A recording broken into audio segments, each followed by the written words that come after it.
आजकल एक ट्रेंड चला हुआ है, जो बड़े स्टोर हैं वो सेल्फ रेंट लेते हैं कि आपको डिस्प्ले देंगे जी हम इतनी, तो इसमें इतने चार्जेस आपसे एक्स्ट्रा लेंगे।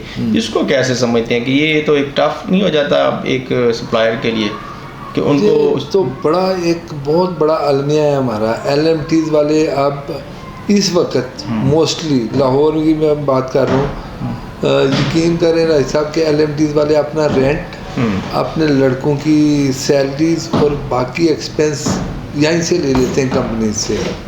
वो कहते हैं जी हमें आप इंडक्शन फ़ीस दें। अब इंडक्शन फ़ीस के नाम की एक नई टर्म उन्होंने निकाल दी कि ना जी आपके हम प्रोडक्ट इंटर करते हैं, इंडक्शन फ़ीस 10-10 लाख 20-20 लाख 1-1 करोड़ मांगते हैं प्रोडक्ट वाइज। तो वो दें। उसके बाद ये होगा कि जितनी आपकी प्रोडक्ट सेल होगी आप एक BA खड़ी करेंगे, वो भी